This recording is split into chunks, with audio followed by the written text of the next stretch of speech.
we decided to put 3 of the latest disc brake road bikes against each other to decide which is the best. The bikes are the Merida SCULTURA disc, the BMC ROADMACHINE RM01 and the Cannondale SUPERSIX Evo High Mod disc. All 3 of the bikes on test feature top spec frames of the same standard the pros will use. First up, the Merida. The Merida SCULTURA disc is available in a range of models starting from around £2,000 to the £6,500 Team Edition bike that we've got here. The more expensive models have the CF4 frame, while the less expensive models use the CF2 frame, which has a more relaxed geometry and different carbon layup. So how does it ride? Well, I love the non-disc team version of this bike. It's a real featherweight and is consequently very responsive. Now Merida has beefed up the frame and fork to accommodate discs, and the overall weight increase has taken away some of that sense of urgency. When you're on climbs or accelerating, this bike feels like the non-disc version nursing a hangover. However, take this bike on a descent and the advantages of discs become instantly apparent. The beefed up fork and 12mm through axle result in a solid front end with no torque steer or shuddering. The rear braking is excellent too, thanks to the innovative heatsink and large 160mm rotor. When I was descending and hitting speeds over 70 km an hour, I did detect some vertical frame shudder in the rear end, something I suspect was due to the frame compliance. It was a little disconcerting, but this bike is absolutely rapid on descents and a huge amount of fun. The Cannondale SUPERSIX Evo High Mod disc. Now Cannondales are renowned for low weight and the SUPERSIX Evo disc does not disappoint. Now our Ultegra equipped model you see here is around 7.5 kilos, but Cannondale has told us that SRAM Red and Dura Ace equipped bikes will kiss the scales at around 6.8 kilograms.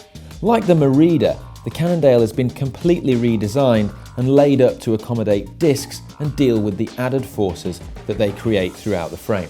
So differing from the Merida, the Cannondale has a 160mm rotor at the front and a 140 at the rear, and also rather than through axles front and rear, the Cannondale has a through axle at the front and actually a quick release skewer at the rear. Now I'd prefer to see a 160mm rotor and through axle on the rear over the quick release specified, but Cannondale insists that this is not necessary and also helps keep the weight down. Although slightly heavier than the non-disc version, this is partially offset by the lower inertia provided by Cannondale's new disc-specific carbon wheels.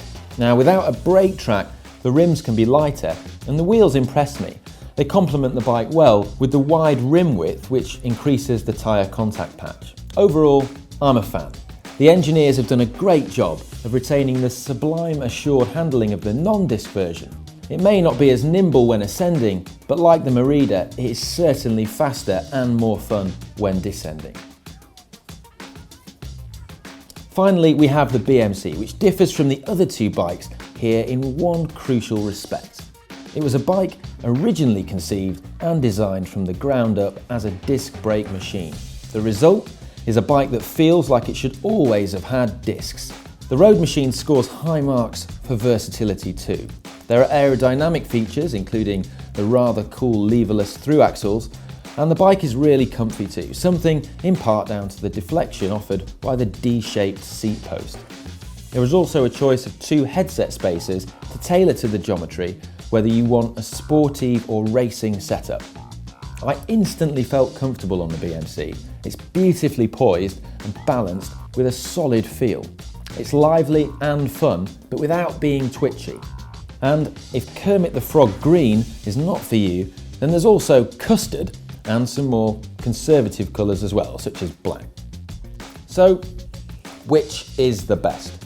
Well, with 160mm rotors front and rear and its innovative heatsink, the Merida is arguably the best braking machine of the bikes tested.